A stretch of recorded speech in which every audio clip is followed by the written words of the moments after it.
Dim the room in your mind and let the air grow calm. Picture a long table where old stories sit like teacups, pretty, chipped, and often empty. Tonight we walk past the loud claims and lift each cup to the light. Did people in the Middle Ages truly believe the earth was flat, or is that a tale we invented to feel modern? Were towns always filthy and bathless, or did soap and steam have their own seasons of favor? And what about that stubborn rumor that spices were used to hide rotten meat? Does it survive because it is tasty, or because it is true? Keep those questions resting on the shelf. We will open them gently. Our pace will stay slow, our voice low, our curiosity friendly. The goal is not to win an argument, but to let real textures appear. Warm bathwater, careful notebooks, market bells, and sturdy shoes on long roads. If a myth still helps us sleep, we will say so. If it keeps us from seeing people clearly, we will set it down with care and step forward. Settle your breath and let the mind grow quiet, like a pond at evening. After the last ripple fades, the room can be dim and gentle. You are safe in the present, and we will visit a past calmer than the loud stories claim. Our first cup on the long table carries a stubborn idea. Medieval people thought the earth was flat. It is a tidy picture for jokes and cartoons. It also slips apart as soon as you touch it with a fingertip of light, because real classrooms of that time taught something rounder than the myth. That the simple truth is that many educated people in the Middle Ages accepted a spherical earth. This was not hidden knowledge. It sat in school texts, sermons, travel notes, and quiet teaching handed down from older authors. People could also watch the world behave like a sphere. Ships sank hull first beyond the horizon while masts lingered, as if the sea curved under them. During a lunar eclipse, the earth cast a round shadow on the moon. Travelers noticed new stars, appearing or fading with latitude.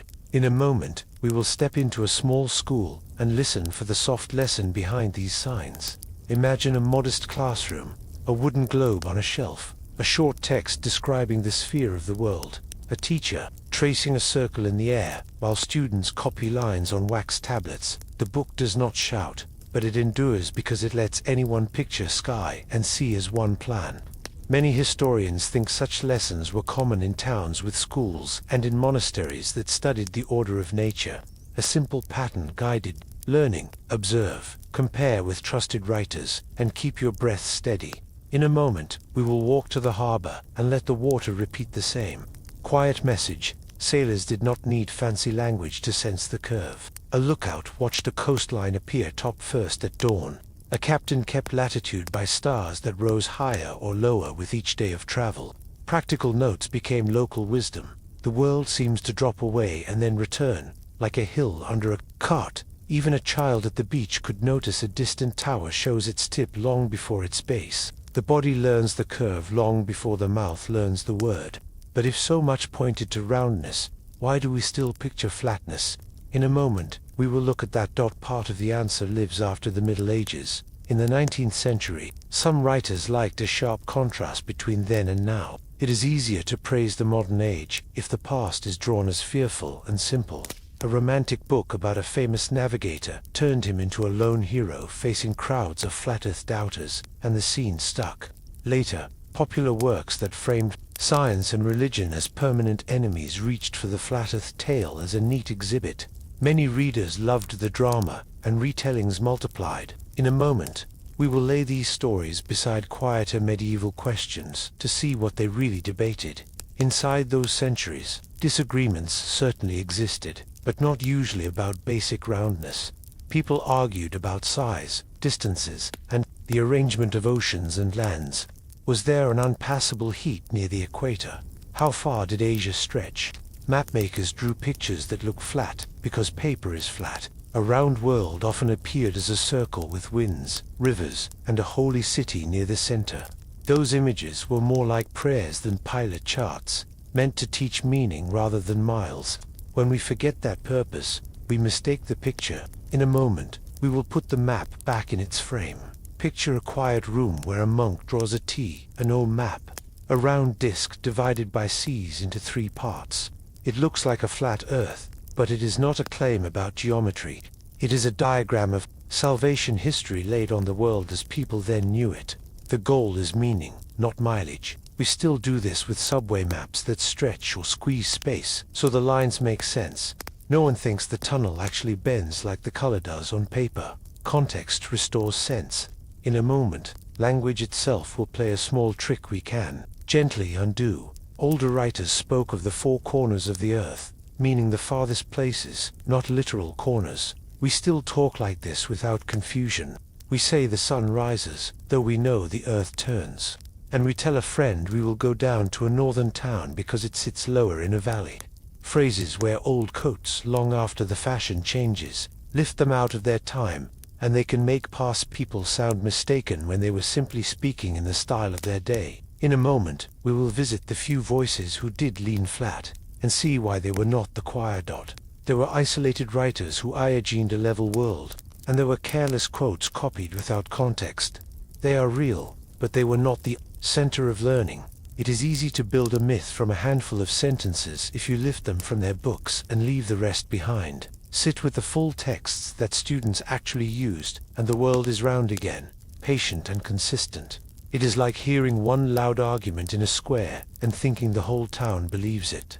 Step closer, and you notice 100 quieter conversations. In a moment, the sea lanes and roads will show how everyday travel preferred reality over rumor. Trade moved along coasts, pilgrims walked to shrines, and envoys crossed seas with letters sealed in wax. Work sat comfortably on a sphere. Correcting this myth returns people their minds. Imagine someone claiming phones run on millions. It is funny and unfair. Now, let water lead us to baths. Water leads us to baths, and baths lead us to a kinder picture of daily life. The loud claim says no one in the Middle Ages bathed, and that every street wore a permanent cloud of smell. The quieter truth hums like water in pipes.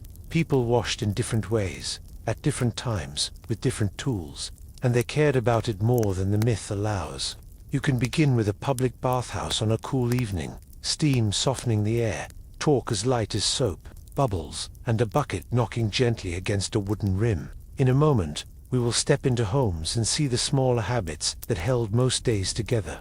Bathhouses were common in many towns for long stretches of the medieval centuries. They offered hot water, warm rooms, and sometimes food or music nearby, a social place like a tea house with tubs. In the north, sweat baths and dry heat were friendly cousins to hot pools. In the Mediterranean, large complexes continued old bathing traditions in a quieter, local form.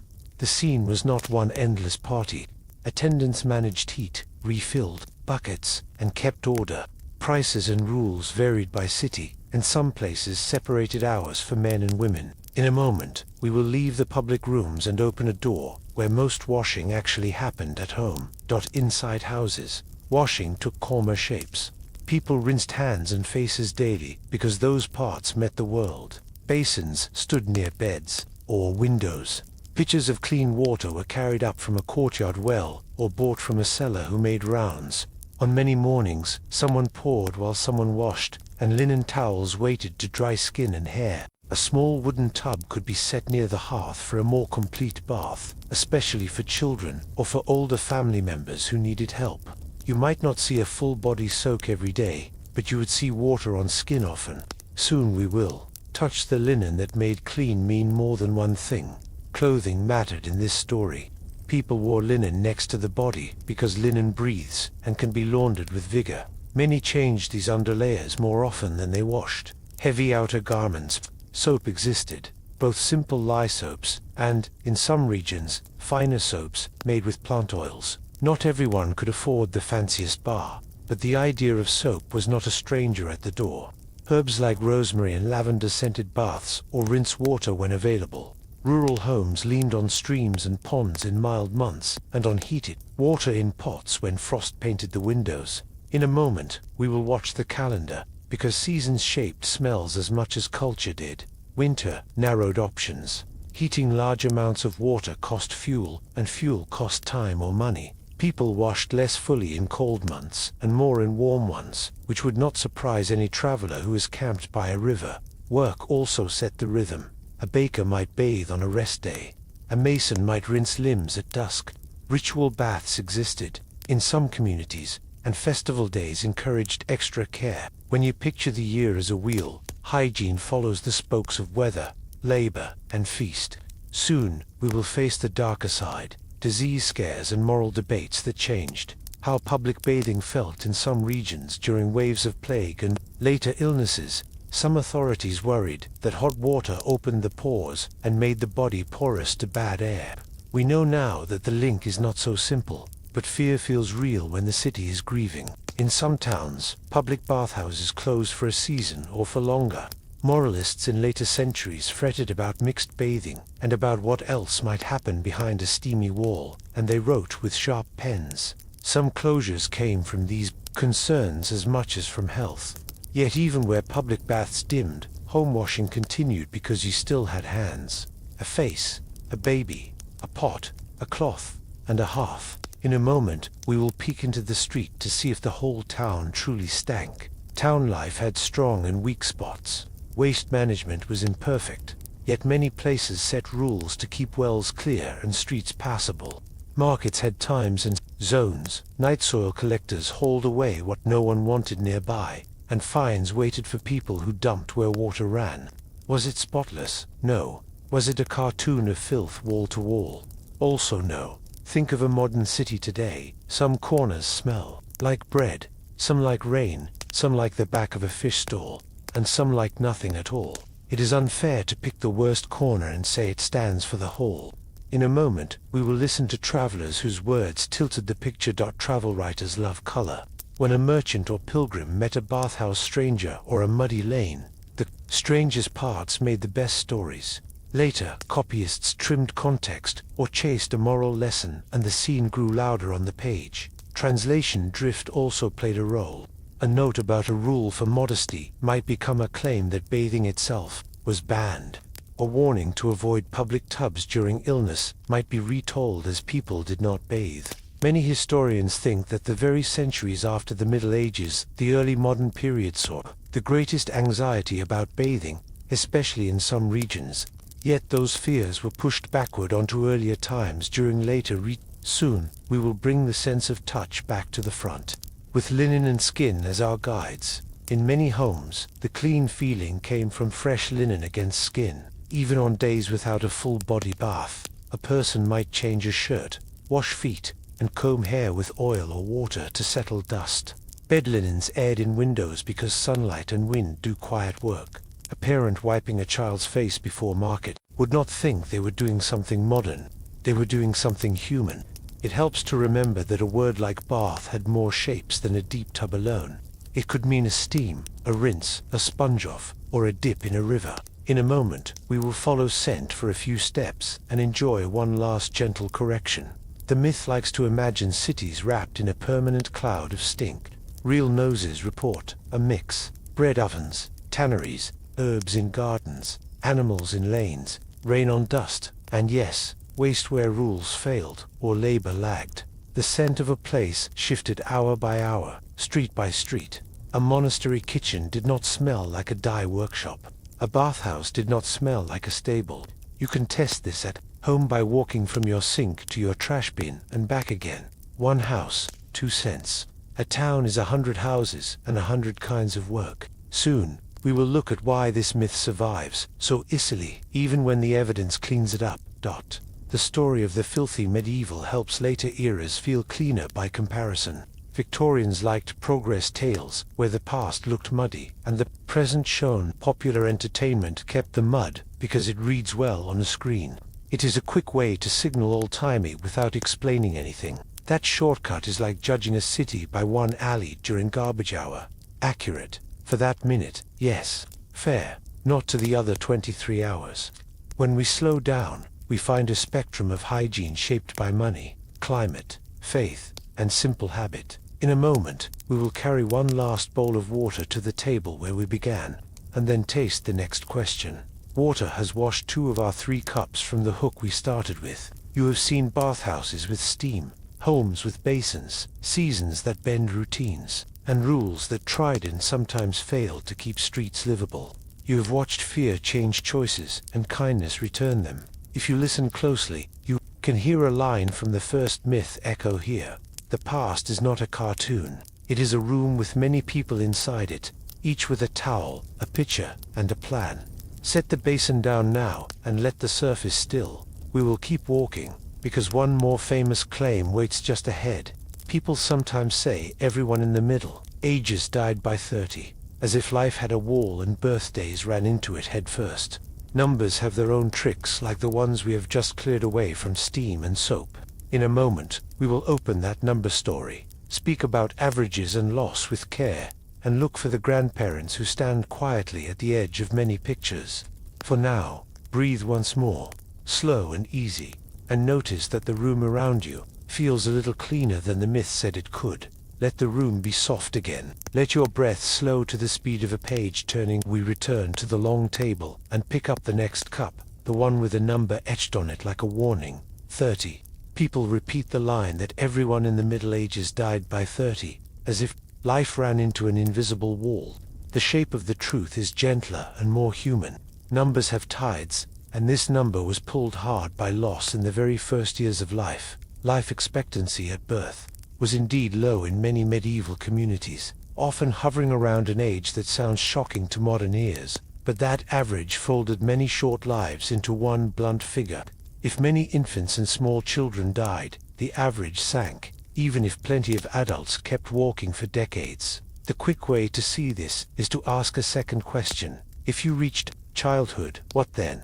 Many historians think that once you lived past your first dangerous years, your chances of reaching your 40s, 50s, or even longer were fair, especially in calmer times. In a moment, we will step into a kitchen and meet someone older stirring a pot. Grandparents appear quietly in records.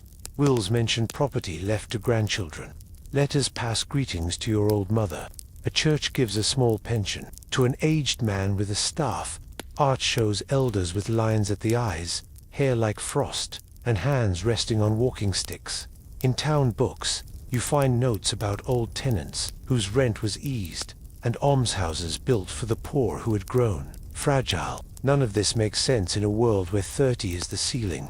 These traces look more like a path worn by feet that have walked a long time. In a moment, bones will lend a voice without drama. Archaeology adds a steady layer.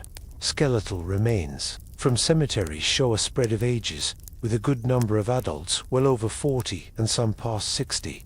Age at death is not an exact science when we look only at bone, and experts are careful with ranges, but the picture refuses to match the cartoon of universal youth. Wear on joints, healed injuries, tooth loss, and the bending of the spine tell long stories. The bones are quiet, yet they disagree with the claim that everyone died just as the first gray hair appeared. Soon, we will step out of the graveyard and back into daily life where risk and luck made the map wavy.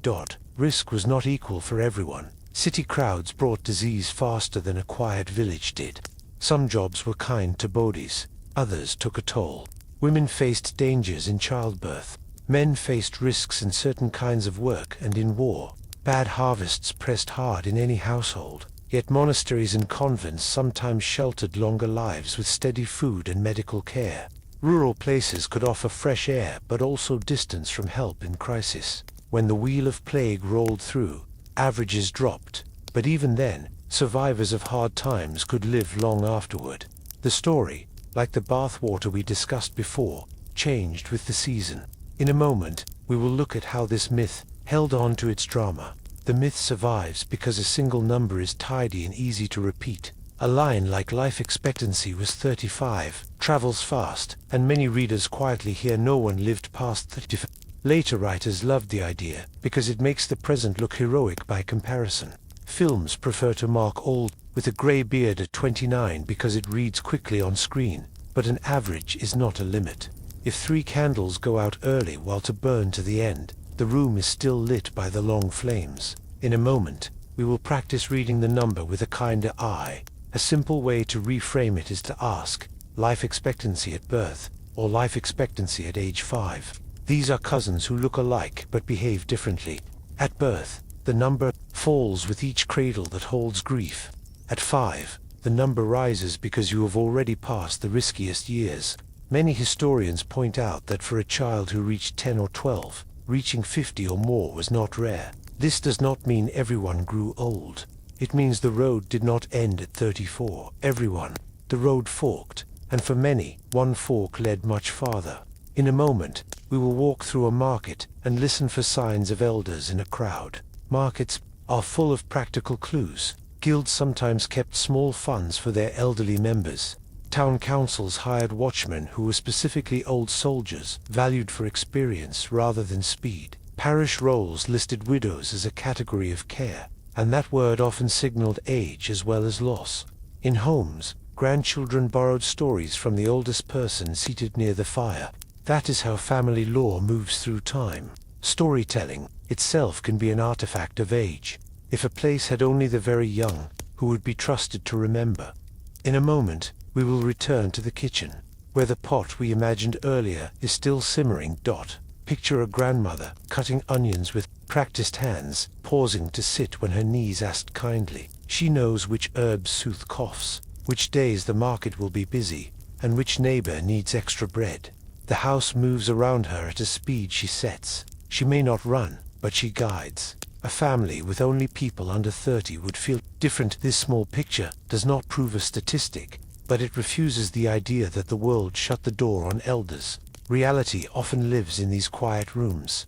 Soon, we will handle a few sharp exceptions with care, and then place them back. In their frame, there were places and years when long life became rare. War zones and siege years, scattered elders, epidemics cut across generations without asking age first, though the very young and the very weak suffered most.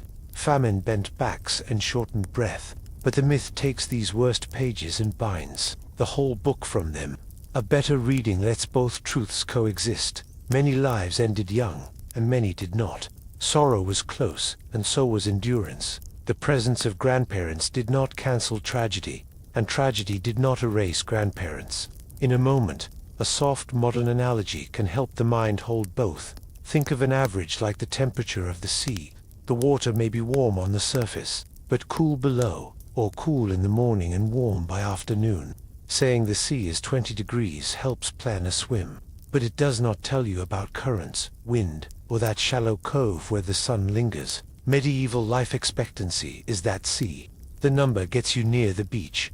The lived details decide whether you wade in or stay on the sand. This is why we slow down, as we did with bathing and with the world's shape. In a moment, we will glance at how art and language sometimes exaggerate age or youth, and then return to the body. Artists loved symbols. A youth might be drawn smooth-faced, to represent hope, not a precise birthday. An elder might be given extra wrinkles to represent wisdom, language piled on. A man of 30 might be called aged if he had earned scars in war, while a woman of 50 could be described as good wife without any number attached. These choices blur our modern search for neat ages. Yet when you stand before tomb slabs that record multiple generations, you still feel the presence of long arcs of life. We return to our opening claim and find it shrunken. Not everyone died by 30. Many built lives well beyond it. In a moment, we will carry this steadier view into the next question.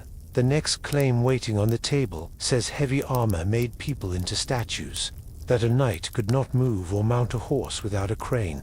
That image is vivid and stubborn, but as with numbers and baths, the closer you get to the actual gear and the bodies that trained in it, the more human it becomes. This is where our journey bends toward movement. Joints that slide, straps that share weight, lessons that save strength and avoid strain.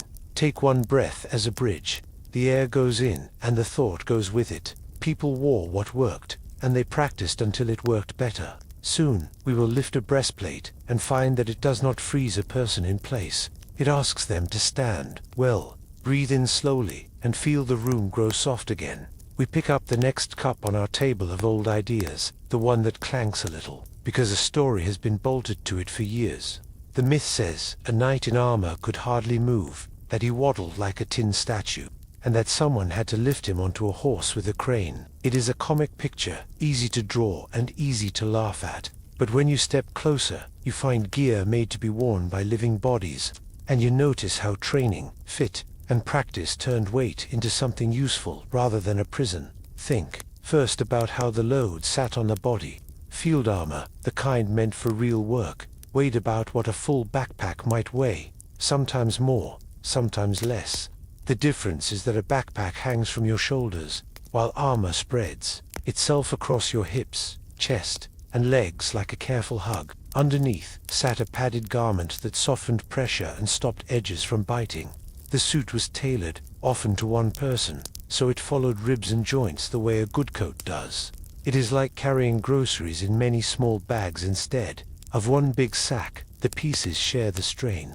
In a moment, we will bend an elbow and see how the metal bends with it. The secret is in the joints. Plates overlapped in small steps, and some were fixed with little pivots, so they could slide as you moved. Raise an arm and a shoulder piece tips out of the way. Bend a knee and a curved cap protects the front, while the back stays open enough to fold. Hands lived inside gloves with separate finger plates, so you could grip and let go, not just clamp and hope. When people trained, they learned how to move with this design, not against it. That is why I practiced on the wooden post and the spinning. Target mattered. Feet stayed light, knees soft, hips awake. In a moment, the horse will enter, because everyone asks about the horse. Mounting a horse is a skill even in simple clothes. With armor, it is the same skill with more attention. Many riders used a mounting block because it is kinder to the horse's back and easier on the rider's balance. With a block, you step, settle, and breathe, not leap and guess. Without a block, a trained rider could still mount by swinging a leg up, because the suit did not lock at the waist. It bent as you did. The crane joke likely comes from later show armor or from playful pictures, not from daily work. If your job were to ride into danger, you would not choose gear that made the first minute impossible. In a moment, we will stay on the ground and test simple moves your body knows well. Could a person in plate kneel to tie a strap, rise again, jog across a short field, or climb a few steps? Yes, if the suit was made for fighting and fitted well. Many quiet demonstrations today show people in faithful copies doing all of that, and more, at a calm pace. The truth is not that armor makes you still. It is that armor makes you careful. You do not sprint without reason because heat and effort pile up, but you can move, change direction, lift your arms, and handle tools. Think of a firefighter's gear, heavier than daily clothes, designed to save you, and asking you to plan your steps. In a moment, we will talk about heat, because that is the honest cost. Armor holds warmth. Under a summer sun, or during long work, you feel it. So the craft of wearing armor included rest, water, shade when possible, and a steady pace. People opened visors or lifted faceplates when it was safe. Airflow mattered. Drills in the yard built not only skill but fitness, so legs and lungs could share the load. None of this turns the suit into a cloud, but it frames the weight as something your body can handle if you respect it. The breathwork we visited earlier inside the helmet returns here. In slowly, out a little longer. In a moment, we will set the suit on a bench and look at how it went on and came off. Putting armor on took time, and help made it faster. A trusted helper knew which straps to start first, how tight a buckle should feel, and which cords to cross. Could a person dress alone? Parts of it, yes, though it was slower and clumsier. The point of help was not that the suit trapped the wearer. The point was that teamwork saved time before the real work began. In emergencies, pieces could be removed quickly. Many straps had simple tongues. Cords could be cut. People who wore this gear were not locked inside a puzzle box. If you picture a diver readying a suit with a friend's assistance, you are close. In a moment, we will ask why the heavy statue picture stuck so hard. A few reasons keep the myth alive. Museum armor stands still on room temperature mannequins under bright lights. The pose is often rigid, and labels are short, so our eyes decide the suit must be stiff too. Some surviving pieces are not field armor at all. They were made for a specific sport, the joust or for parade. Those suits could be much heavier, because they protected against a single strong impact or dazzled a crowd, not against a long day of mixed movement. When later writers saw these special suits, and assumed they were normal, confusion began. Theater and film added jokes and shaky imitations that clang and wobble, because wobble reads as old and makes an easy laugh. Once a joke lands, it repeats. In a moment, we will give the armor back to its makers, and notice the hands behind. The plate's armorers were patient engineers with hammers and fire. They knew how to harden and temper metal so it would resist cuts, yet not crack. They raised curves that threw blows aside and cut weight where the body did not need as much cover. Every piece was a conversation with the person who would wear it when a suit fit well. It moved like a hard second skin, not like a box. This is the quiet truth that training discovered. If you learn to stand tall, hinge at hips and knees, and keep your hands relaxed, the suit responds. If you fight it, it fights back. The lesson is the same we met with the spinning target and the practice post-control first, then speed. In a moment, we will take one more step toward the table and place this cup down beside the others so the statue melts into a person again. Breathing, sweating, listening, and making choices. The crane rolls away into the corner where odd stories nap. What remains is respect for the craft and for the bodies that train to use it with care. A myth told us that movement was impossible. The reality shows movement with limits and good sense. You can test the idea by remembering any tool you own that is heavier than daily life, asks for winter coat, hiking pack, even a child held on. Your hip, you adjust, you plan, you learn, and the weight becomes part of how you move. Armor was someone's strong coat. In a moment, the coat comes off, and we step into a hall where food waits. Because after training, people ate, and here comes another famous claim waiting like a too spicy dish in the center of the table. You have heard that medieval cooks used spices to hide rotten meat, as if dinner were a trick. The truth has more flavor than that. Costly spices said something about status and taste, and preservation was handled by salt, smoke, and scents long before the pot bubbled. Our path from armor to kitchen is not a leap. It is the same story of skill meeting need. If we could walk into that kitchen now, we would see careful hands and many small choices. Take one more easy breath. The next cup is warm and fragrant, and it will not lie to your tongue. Settle back into the kitchen we entered a moment ago. The air is warmer here, and the noise outside feels far away. A pot whispers on the hearth, and a handful of bright threads perhaps rests in a small dish like sunlight that decided to nap indoors. This is the right room for the next rumor on our table, the one that insists medieval cooks used spices to hide rotten meat. It sounds clever, almost like a riddle solved. It also stumbles when you place it beside the habits of real kitchens, because most people did not spend good money to rescue bad food. And noses worked in the past the same way they work now. Spices were costly. Pepper was sometimes counted like money. A little pouch could represent weeks of labor. Cloves, cinnamon, ginger, grains of paradise, and saffron traveled far and reached tables through careful hands. If meat had already turned, adding expensive powder would be like pouring perfume onto spoiled milk. You would still notice the problem, and you would be poorer for trying. Markets had rules about freshness, and butchers risked fines or worse if they sold unfit cuts. Animals were often slaughtered close to the time of cooking, and fishmongers worked fast, especially near ports and rivers. Many towns kept an eye on stalls and scales. If anything was truly vile, people complained. In a moment, we will step to the back wall where preserving jars and hanging hooks explain the calmer truth. Without refrigerators, families leaned on methods that still work today. Salt drew water from flesh, slowing decay. Smoke wrapped meat in a coat that discouraged trouble. Drying changed texture and let air do its work. Vinegar and brine turned vegetables and fish bright and patient. When winter arrived, these stores mattered, and when spring returned, fresh foods began to move again. Spices belonged to a different task. They made dishes taste layered and, in many minds, easier to digest. A heavy stew lifted when pepper joined the pot. A tart sauce made from verjuice, the sour juice of unripe grapes or vinegar, cut through richness in a way your tongue still recognizes. In a moment, we will give the spices their own small stage. Think of spices as tiny travelers. They brought heat, perfume, and a hint of distant gardens into homes that otherwise tasted of local soil. Sugar itself behaved like a spice in many recipes, more medicine than dessert, sprinkled to soften sharp edges.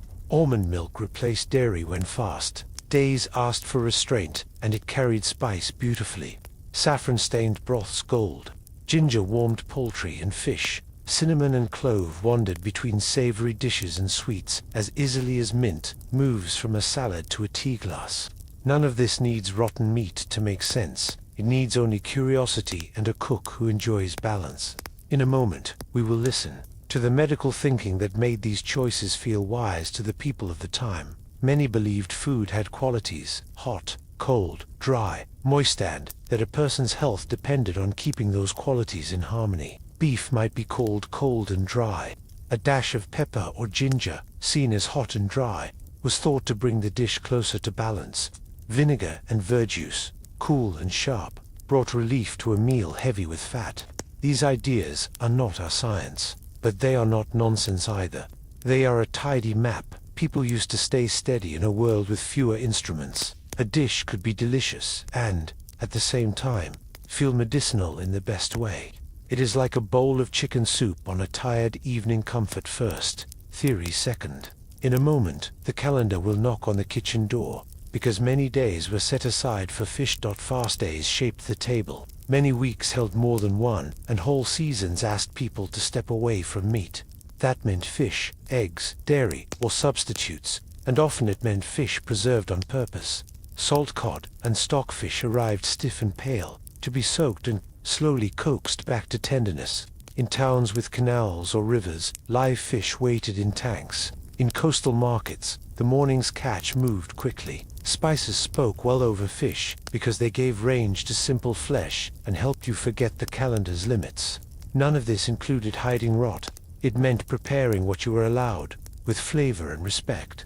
In a moment, we will open a pastry crust to see another quiet technique. Pies were not only for sweets. A sturdy crust could protect meat from air and allow a dish to travel or wait. Cooks poured melted fat over the filling to seal the top and keep out spoilage. Stews worked in a similar spirit, keeping ingredients submerged and safe for a short while. Leftovers were often reheated to a full simmer, a habit that discouraged trouble. And dishes were shared the day they were made when neighbors lived near. A kitchen that knew how to smoke, salt, seal, and simmer did not need to gamble with bad meat. If something smelled wrong, most likely it did not go into the pot. In a moment, we will ask how such a sturdy system was mistaken for a trick with spices. The myth likely grew for several reasons. Later writers liked to look back and laugh, and a joke about covering rot is easy to remember. Sailors in later centuries, chewing tough salty meat on long voyages, learned to drown it in anything that softened the blow. Their stories may have bled backward into how people cooked on land. Some old recipes speak of making meat good, or sweet, meaning tender or well seasoned, not, no longer spoiled. And translations sometimes pushed the word toward the wrong meaning. Plays and pamphlets leaned into carnival humor. An insult about stinking fish on stage traveled farther than the next day's quiet correction. Once a line tastes good, people keep serving it. In a moment, we will bring in a modern plate, to show the same instinct without the confusion. Imagine a summer barbecue. Someone rubs chili and cumin on ribs, or brushes a glossy sauce over chicken. No one thinks the spices hide rot. They know the meat was kept cold, trimmed and cooked with care. The spice is there because people like how flavors stack. Or picture French fries under ketchup, or yogurt with garlic folded into grilled vegetables. These additions make ordinary food taste bright.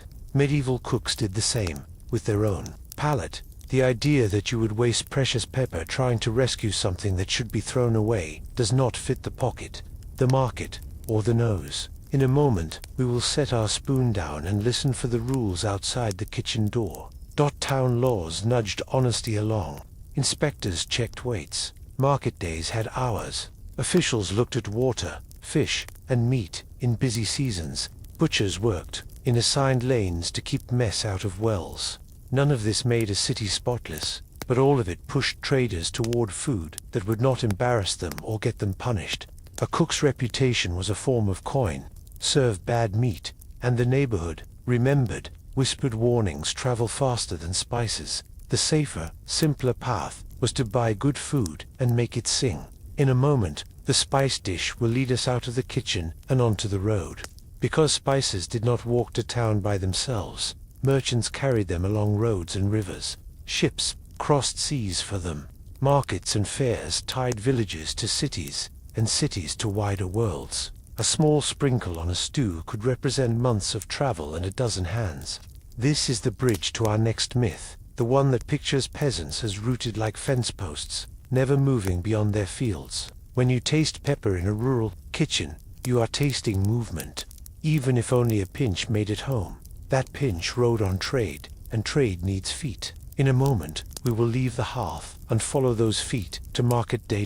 So the rotten meat story settles, like a sauce that has found its balance. People preserved food with old, reliable methods. They seasoned to please tongue and spirit. They spent carefully when something was truly spoiled. They understood that no spice would save it.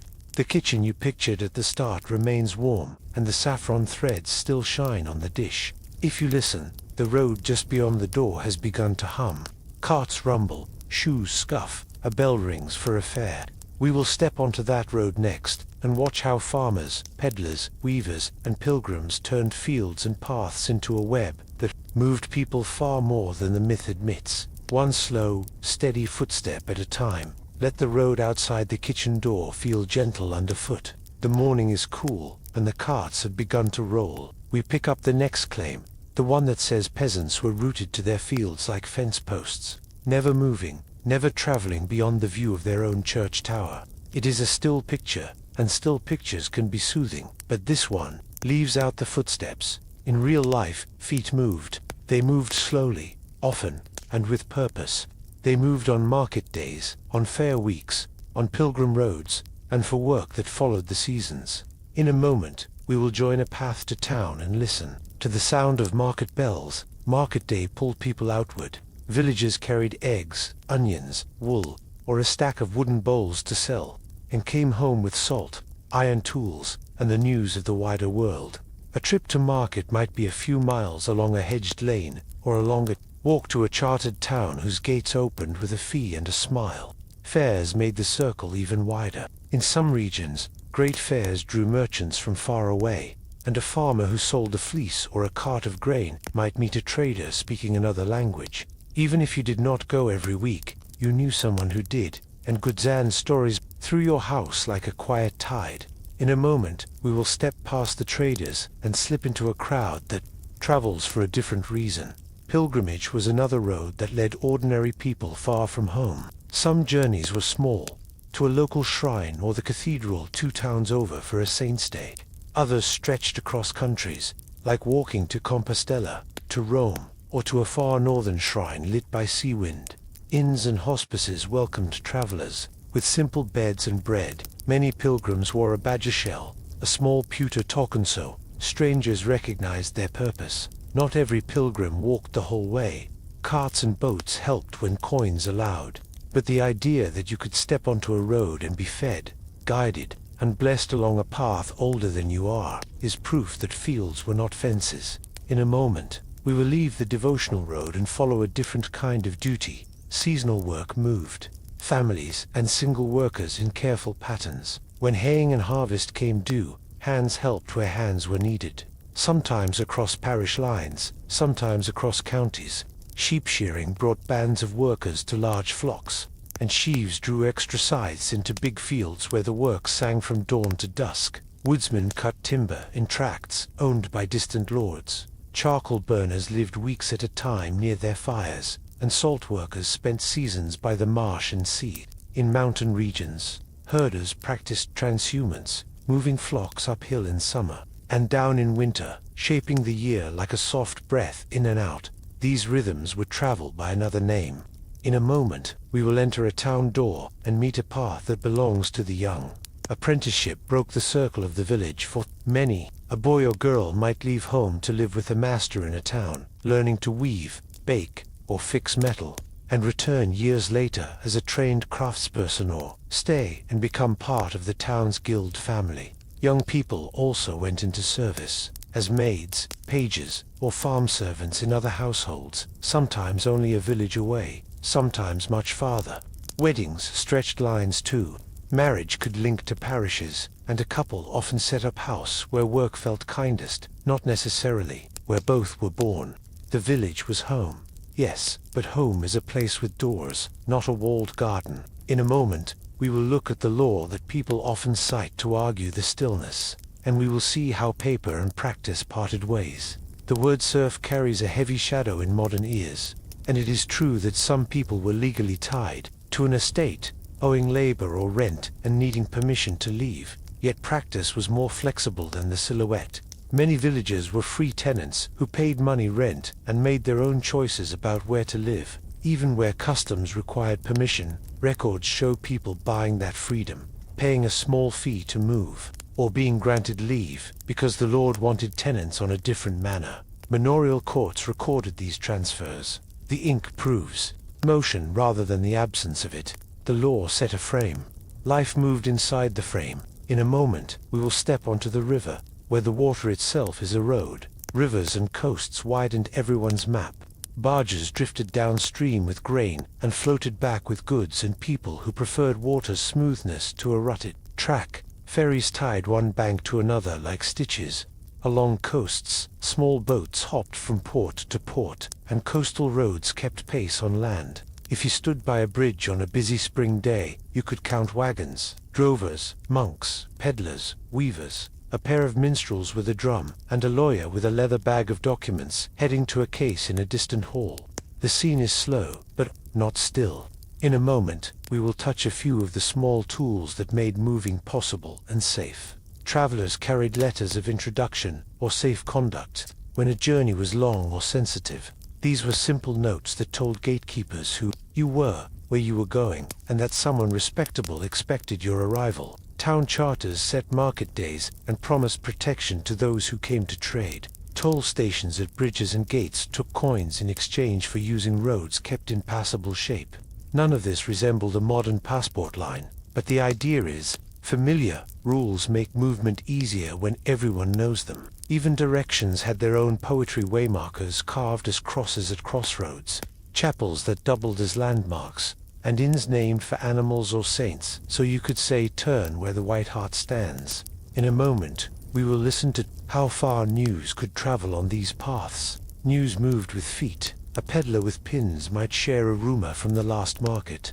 A pilgrim might report a new tax in a distant city. A returning apprentice would bring a new recipe for dye or a better way to set a millstone. This is how ideas spread beyond their birthplace. Not only in books, but in the chatter of alehouses and churchyards.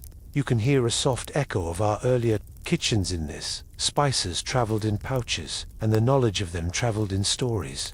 Movement of goods and movement of thought braided the same rope.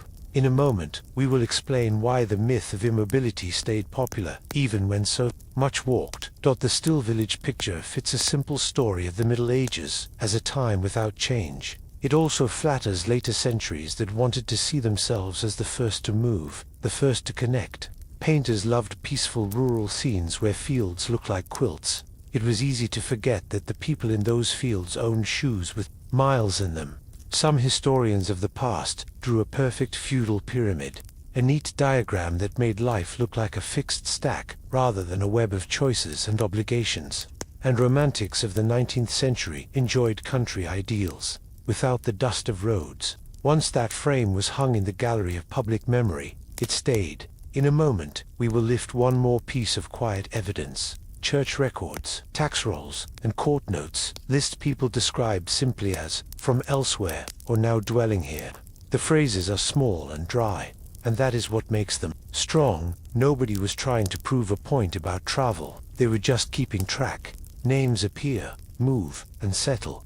A tanner comes from the next county. A widow leaves to live with a daughter in town. A group of shepherds arrives every spring and pays a set fee for grazing, then disappears in autumn.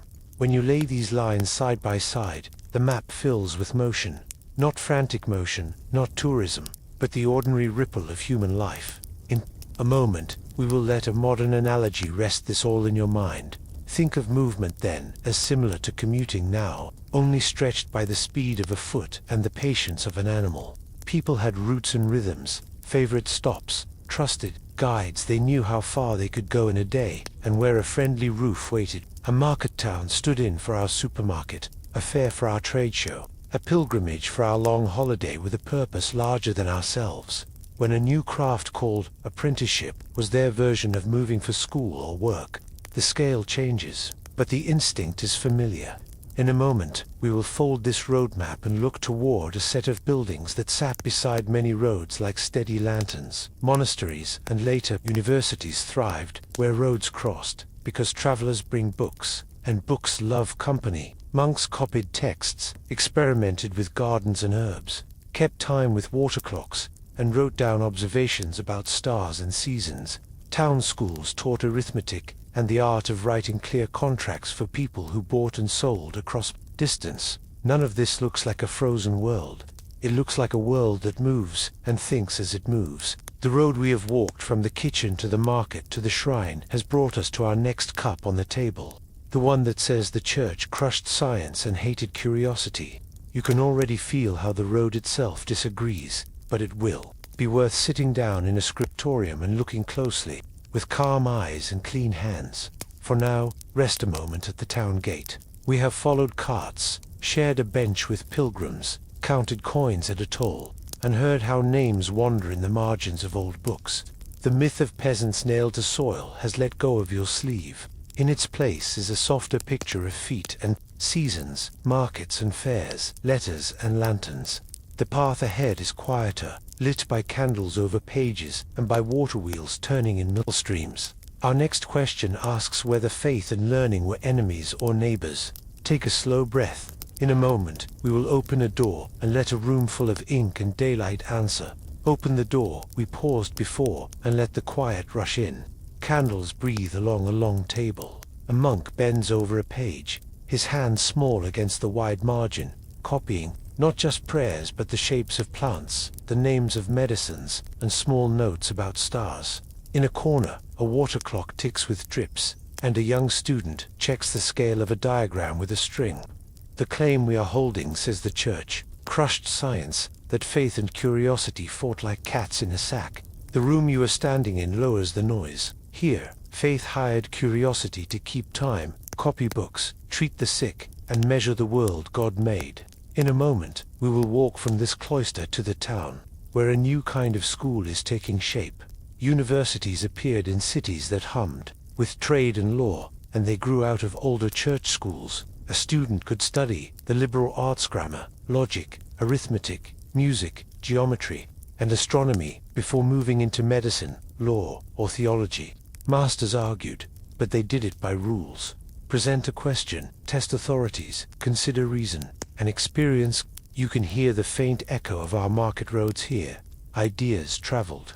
Texts arrived through translations from Arabic, Greek, and Hebrew. Scholars debated which parts fit with Christian belief and which did not. Many historians think this careful argument, called scholastic method, built a habit of analysis rather than killing it. In a moment, we will lay a hand on the gear that turned water into work. Step outside to the mill. A water wheel turns with the river, splashing in a rhythm the whole town knows. The wheel lifts hammers in an ironworks and turns grindstones for wheat. Monastic estates and town guilds alike invested in mills because they made labor smoother. The same care that kept prayer times regular also kept machines regular. Counting the hours mattered for liturgy, so people built clocks, first with water, and later with weights and gears. By the end of the medieval centuries, public clocks rang the quarter hour from towers, a kind of shared heartbeat. It is hard to believe a culture that times its days so precisely disliked measurement. In a moment, we will bend closer to a lens. Somewhere near a sunny window, a glazier polishes two small circles of glass and a frame of bone or horn. He is making spectacles, an invention many place in late medieval Italy. The simple idea is generous. Bend light to help tired eyes. Lenses also served curious minds. People wrote about how light travels in lines, how angles change at boundaries, how a rainbow moves with rain and sun. These are gentle, practical questions, and they lived well in spaces run by clergy because reading, copying, and studying filled those spaces. A hospital run by a religious order mixed prayer, herbal practice, and observation. A garden behind the cloister grew simples for medicines, labeled like a quiet library of leaves. In a moment, we will place a few small tensions on the table. Where they belong, it would be untrue to say there was never a conflict. There were bans and condemnations when authorities worried that a fashion in books would bend doctrine. In one famous episode, church officials in Paris listed certain philosophical claims they did not want taught, as if they were settled truth. These actions did not erase curiosity, but they pushed debates into narrower lanes, sometimes helpfully, sometimes clumsily. Astrology sat on a knife edge, watching the heavens to keep calendars and study eclipses was fine. Claiming the stars ruled human will was not. The church was many rooms, not one voice, and some rooms were more careful than others. You can feel the same push and pull in a kitchen where a sharp knife can slice bread or cause harm. In a moment, we will soften our focus again and watch how translation kept the shelves alive. Books from older worlds returned to European classrooms through translators who knew more than one tongue and more than one culture. A scholar in Spain or Sicily might read an Arabic version of a Greek work and a commentary by a Muslim or Jewish philosopher, then render the mix into Latin for students in Paris or Oxford. These were bridges built with ink. Theology students quoted Aristotle when asking what motion is. Physicians read Arabic medical writers alongside Latin ones when discussing fevers. When ideas seemed to contradict faith, teachers tried to fit the puzzle pieces without breaking them. Sometimes they succeeded. Sometimes they set a piece aside and wrote, almost with a smile, that further study was needed. In a moment, we will walk back to the millstream and notice a quieter kind of experiment. That was experiment in small ways. A monk adjusted a water clock and recorded how temperature changed drip speed. A physician compared recovery when a patient rested in a warm room versus a cold one. A builder tested how wide he could set an arch without collapse, and a surveyor stretched a cord across a field to settle a boundary dispute with geometry instead of anger. None of this makes a fireworks show, but it adds up to a culture comfortable with measurement, cause and effect, and shared methods. The point is not that the church invented everything. The point is that in many towns, churchmen lived inside the same networks that supported practical knowledge, and often they paid for it to continue. In a moment, we will invite a soft modern analogy to help the mind relax. Think of a library with rules. You can borrow books, but you must return them. You can speak, but keep your voice low. You can question, but cite your sources. The church, in many medieval places, acted something like that library. It gathered texts, set norms for discussion, and sometimes hushed a subject if it seemed likely to burn the shelves. People can disagree about when that hush was wise or unwise, but a hush is not the same as a bonfire. Meanwhile, outside the reading room, mills turned, ships used compasses, builders raised stone vaults that still stand, and glassmakers learned to color windows into luminous stories that require chemistry as much as devotion. In a moment, we will return to our table of myths and notice which parts of this claim taste modern rather than medieval. The picture of constant war between faith and science is a product of later centuries that loved clean battles in print. It makes for lively pages to place a zealous priest on one side and a lone rationale hero on the other. Real life fills in the middle. The same bishop who preached on Sunday might fund a bridge, a hospital, or a school on Monday. The same scholar who wrote on theology might teach optics on Tuesday and go out to watch an eclipse with students on Wednesday. It is messy and human. If you think back to our earlier roads, you can see how the same paths carried pilgrims and merchants, stories and spices. Categories were friends, more often than enemies. In a moment, we will let one quiet, counterexample whisper, and then set it down. There were episodes when a thinker's ideas met a hard wall, or when church politics silenced a book for a time. We can acknowledge them without turning them into the whole story. Many of the famous clashes people cite come from later periods, in the age of printing and royal courts packed with controversy. In the earlier medieval centuries, the rhythm leans more toward partnership with occasional friction than toward war. If you imagine two hands washing, a little rubbing, mostly cooperation, you have the picture. And just as we cleaned up the myths about bathing and meat, we can rinse this one. Keep what is honest, and let the rest flow away. In a moment, we will walk out of the school and into the courthouse, because another sharp image waits for us. The idea that medieval justice was all torture and trial by combat, as if every argument ended with an ordeal or a duel. There are iron pieces in that picture, and we will handle them carefully. But most days in most places did not look like a stage with a shouting crowd. They looked like neighbors, oaths, fines, mediators, and local judges trying to keep the peace. The path from books to benches is shorter than it seems. Both ask for rules, for testimony, for a way to settle strong feelings without breaking the world. Take one more slow breath. We will step into that quieter courtroom next, and let it show us how law kept its voice low while getting things done. Step with me into a quiet hall, not a dungeon. The room smells of wood and ink. A clerk sits with a ledger open, a local reeve checks a list of names, and neighbors wait on benches to speak their piece. The myth says medieval justice meant torture always, and trial by combat whenever someone sneezed. But most days were slower, more like village housekeeping than thunder and lightning. People brought quarrels about hedges, debts, animals, and promises. They swore oaths, named witnesses, paid fines, and went home in time to close their shutters. The loud scenes exist, but they were not the whole play. In a moment, we will listen to how an oath carried real weight. Oath swearing was a common tool. A person spoke under the eye of the community, and in some places, gathered oath helpers, respected neighbors who swore that the speaker's word could be trusted. This practice, sometimes called compurgation, lived on because villagers knew one another well. Reputation had muscle.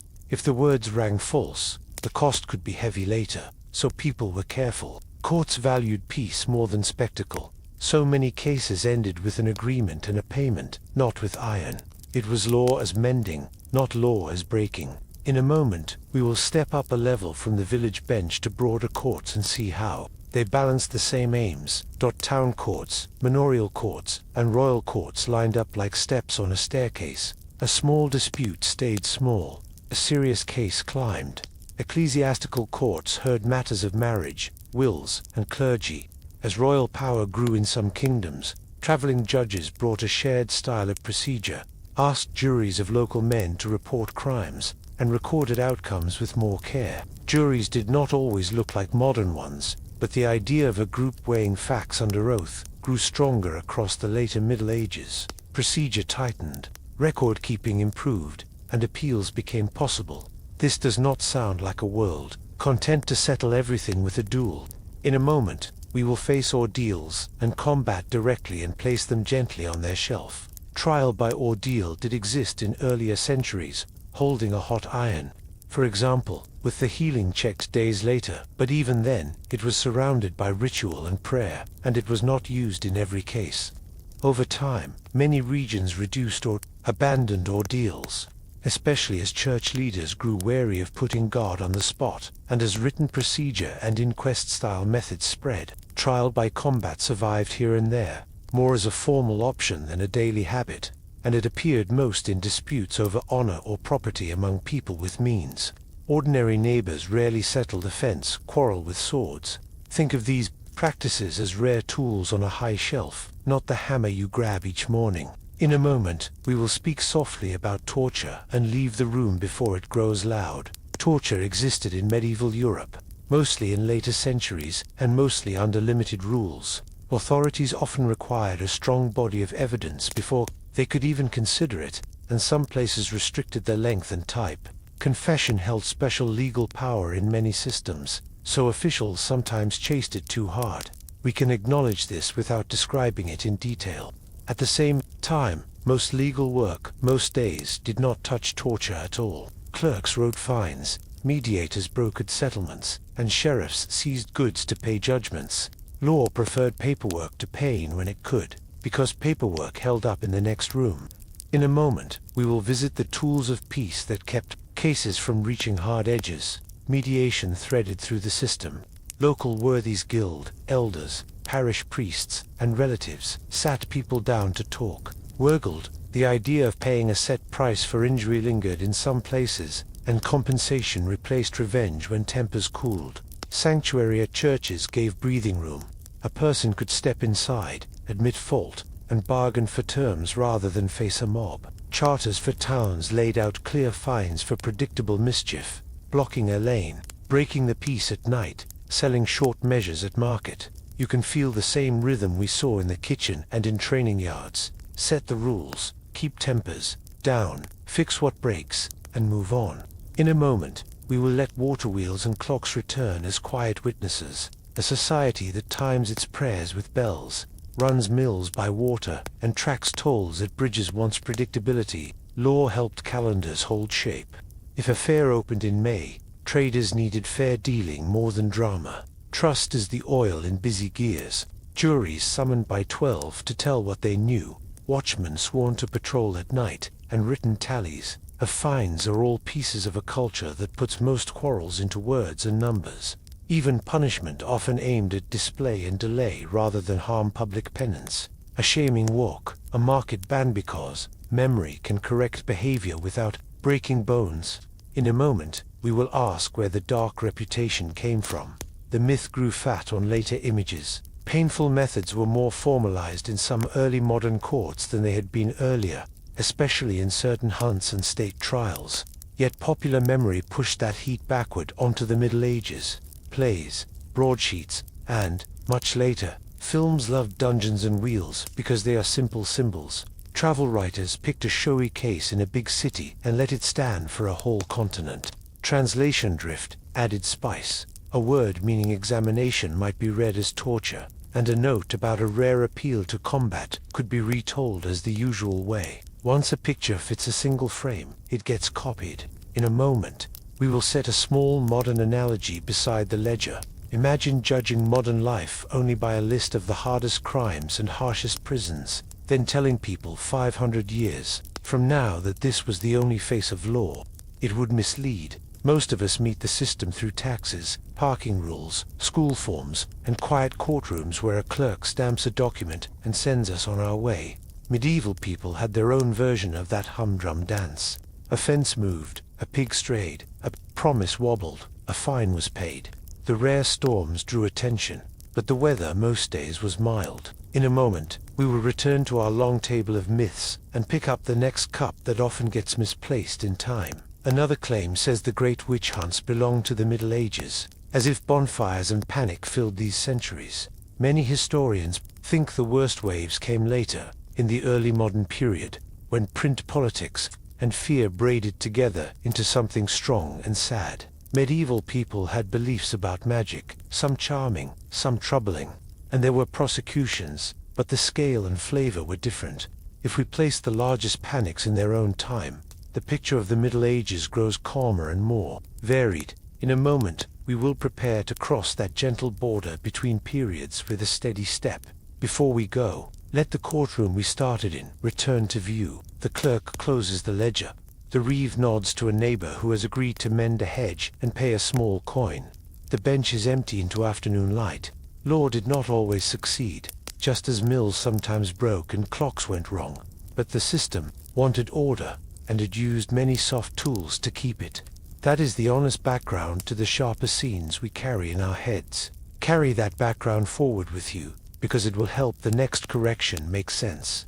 In a moment, we will place candles on a later table and talk about fear, rumor, and the times when people lost their footing. Take one easy breath as a bridge. We have moved from books to benches and found that curiosity and order often shared a roof. We have named the rare hard edges and then stepped back to see the larger room. Now we turn to thee, and more promised in our title, and we will handle a sensitive topic with the same calm hands. When did the worst witch hunts actually happen? Who believed what, and why did it change? The answers rest beyond the medieval door we are leaving, but the path runs straight from the roads and rooms we know. Let's follow it quietly. Let the candles be steady and the room be kind. We step from the courthouse into a softer space where fear and rumor once met, and we keep our voices low. The claim we are holding says that witch hunts were a medieval storm, bonfires on every hillside, panic in every town. Many historians think the worst panics came later, mostly in early modern centuries, when printing, politics, and new anxieties braided together. The Middle Ages did have beliefs about magic, some charming, some worrying, but the scale and shape were different from the great hunts that many people picture. In a moment, we will sit with medieval ideas first, before we cross that line of time. In medieval villages, people spoke of charms, blessings, saints, relics, protective herbs, and the small ways a neighbor might try to nudge luck. Local courts sometimes scolded fortune-tellers or fined someone for selling cures without permission. Church writers warned against harmful magic and sometimes against trusting too much in old superstitions.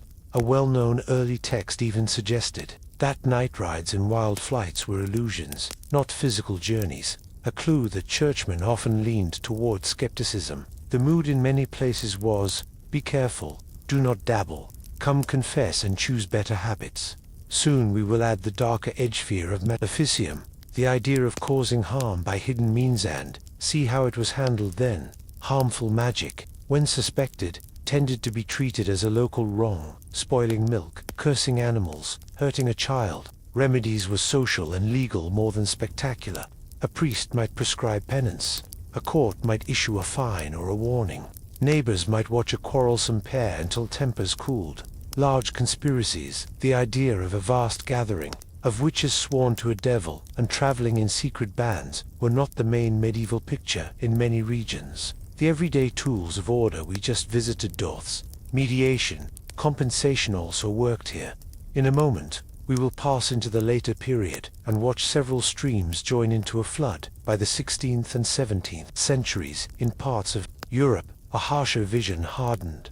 Witchcraft was framed not just as harmful acts but as a heresy tied to an imagined pact with the devil, complete with night meetings and dreadful rites. Learned books on demonology spread these ideas. Printing sped them along. Rulers who feared unrest sometimes favored swift, stern measures. Courts in some areas used procedures that prized confession too highly, and neighbors, rattled by crop failures or disease, looked for a human cause. Climate stress likely played a role in fear's rise, though scholars debate how much.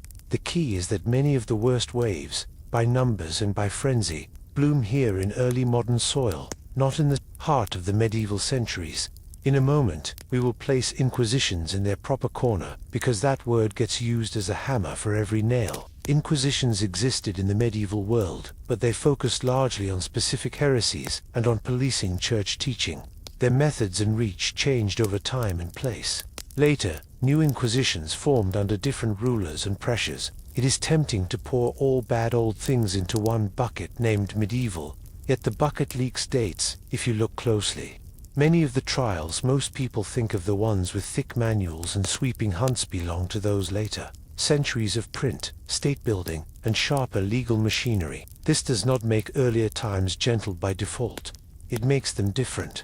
Soon we will ask how the timeline got tangled in public memory. The tangle grew because medieval became shorthand for before us in many stories. Halloween, cards and tourist dungeons prefer pointed hats and stone walls. They do not label centuries with care. Schoolbook timelines once leaned on stark contrasts. Ancient, medieval, modern, as if flipping three big pages. In that picture, anything old that frightens is pushed into the middle page. Plays and pamphlets in the early modern period also liked to call their enemies medieval as an insult, even when describing their own age. The label slid backward over time like a cloak on a chair, and we forgot who had hung it there. In a moment, we will return to people in small rooms and listen for the ordinary voices beneath the noise. In many towns, the most common encounters with belief and the unseen were not panics but habits. Prayers said at night, charms sewn into a child's pillow, candles lit for safe journeys. A village healer mixed herbs. A midwife offered skill born of experience. A priest cautioned against crossing certain lines. When accusations did surface, they often grew from quarrels over milk, land, or love that would have existed with or without talk of spells. The danger arrived when fear widened those quarrels into public frenzies. And it arrived most forcefully in those later centuries, when legal and printed frameworks made rumor feel official. That distinction matters because it returns the medieval world its fuller range of colors. In a moment, we will bring in a living analogy that rests easily beside your pillow. Think of rumor like a spark in institutions like the house. In a brick house with sanded floors, a spark may leave a mark, but not a fire. In a house full of dry tinder, the same spark can rage.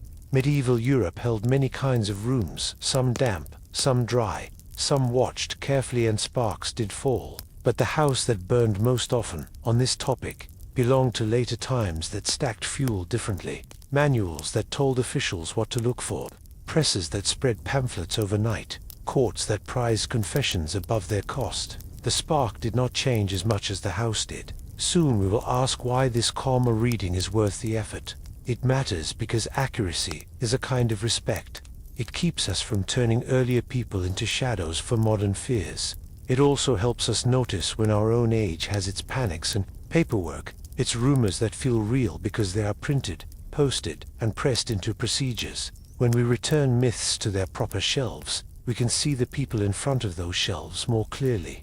A mother boiling herbs, a clerk copying a sermon, a reeve settling a quarrel, a neighbor who believes and doubts in the same afternoon. This slow look matches the pace we have kept since the first cup on our table. In a moment, we will set down this candle and reach for a tidy triangle drawn in chalk, because the last claim in our Andmore asks for its turn. Many of us learned a neat feudal pyramid at school, a king at the top, then lords, then knights, then peasants at the bottom, all locked into place like stones. It is a clean shape and a helpful first sketch, but the lived picture was messier and more interesting. Towns with charters, free peasants paying rent, guilds with power, and loyalties that crossed and knotted like threads. We will go there next, keeping the same soft voice and the same method. Set up the myth, place real textures in your hands, and leave you with a steadier map. For now, rest with the quiet truth that the darkest hunts were not the constant face of the Middle Ages, and let that gentler face watch over your sleep. Let the chalk triangle rest on the table for a moment before we redraw it. Many of us learned a neat picture in school, a king at the top, lords below, then knights, then peasants at the base, all locked in place. It is a tidy shape, easy to remember. It is also a map that leaves out half the roads. Real life in the Middle Ages was not a single pyramid, but a busy landscape with hills, bridges, shortcuts, tolls, and a few dead ends. People lived inside webs of promise and payment. Some promises were made with hands clasped. Some were written. Some were old customs spoken each spring at the manor court. In a moment, we will pick up one of those words gently and explain it without hurry. A fief, in simple terms, was a gift or loan of something valuably, often land, sometimes rights or income in return for service. Service could mean riding with your lord for a set number of days, or helping judge disputes, or guarding a bridge, or paying money each year. The person who received the fief did not always farm it. Often they managed people who did. But even here, there were many shapes. In some regions, a family held land free and clear without a lord above them, paying only general taxes. In others, a village made a group deal with a lord to pay rent instead of working his fields. Obligations could be traded, shortened, paid off, or forgiven. Soon, we will step into a town and see how this pyramid gets holes in it. Towns changed. The picture, a charter could give a town rights to govern itself in many matters: market rules, courts, walls, and watch. Guilds organized crafts and trades, set standards, trained apprentices, and supported members who fell on hard times. A wealthy guild could lend money to a lord, or even to a king, which flips our little triangle upside down for a minute. In port cities, merchants built fortunes that did not fit neatly under any single lord. Sometimes the head of a guild met a bishop as an equal across a table. When you imagine the pyramid, add little towers rising from the base and bridges running sideways between them. In a moment, we will walk back into the fields, because the base of the triangle also deserves more color than one label. Not every person who worked the land was bound in the same way. Some were free tenants who paid rent in coin. Some owed a few days of labor at harvest. Some were tied by old custom but could still rent extra strips, sell produce at market, or move with permission that cost a known fee.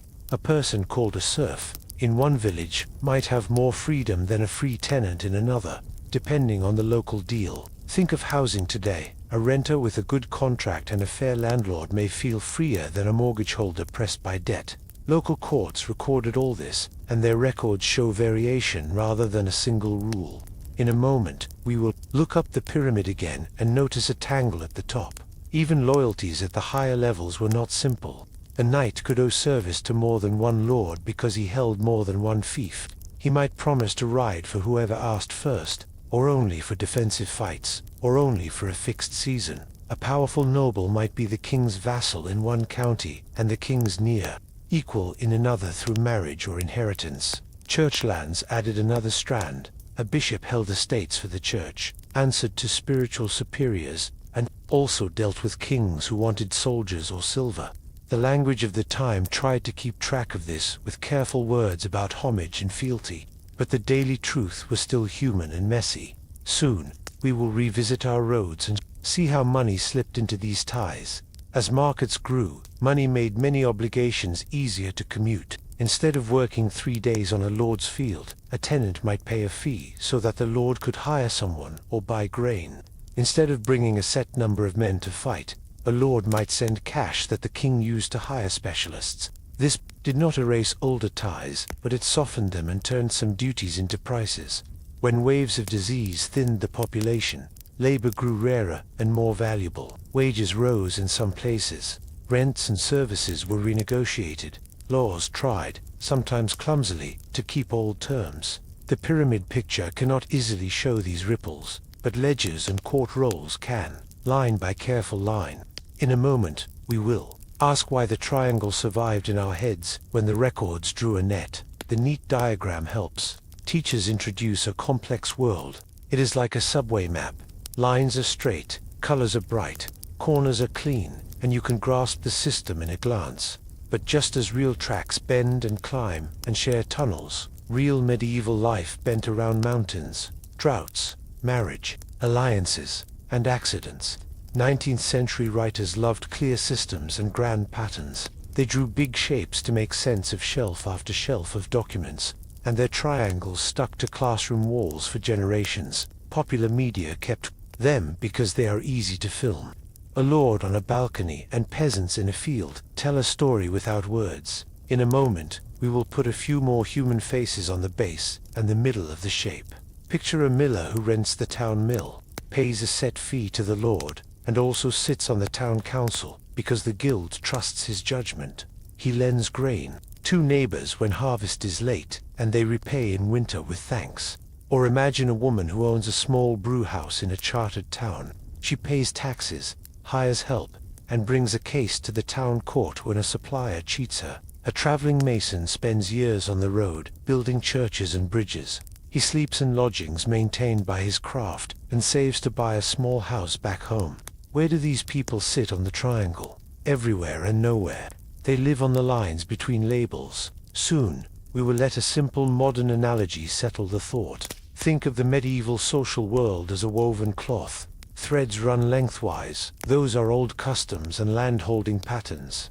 Threads run across those are markets, guilds, charters, and cash. Embroidery is added on top. Those are marriages, friendships, and local favors. A pyramid tells you how weight might press downward. A cloth tells you how people supported each other sideways. Both images can help, but only one lets you imagine. A rent being commuted to coin, a town buying its freedom with a charter, a tenant moving with a paid permission, or a lord borrowing from merchants to pay soldiers. The cloth makes room for change. In a moment, we will return to the first myths we set down on our table, and notice how this one rhymes with them. We began with the shape of the world, with baths and kitchens, with numbers and armor, and with roads that refused to stay still. Each time, the myth preferred a simple picture. Each time, the reality offered a richer one that was still calm enough for bedtime.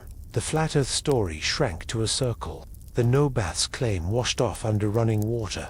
Everyone died by 30, softened into a number with a story behind it. Armor stood up, bent, and breathed. Spices stopped pretending to rescue what should not be eaten and returned to their real job-pleasing tongues and minds. Villagers walked to markets and shrines. Schools and mills and clocks kept time together. Courts inked more than they cut. Witch hunts moved forward into later centuries, and the feudal triangle unfolded into a cloth. In a moment, we will place all these cups back on the long table and answer the quiet questions we left open at the start. For now, let the triangle on the table fade into a simple outline, and then let even that soften. What remains are people making agreements, keeping most of them, changing some, and finding room to breathe within the rules. If you carry one picture into the next room, let it be this. Medieval life was not a single statue in a museum hall.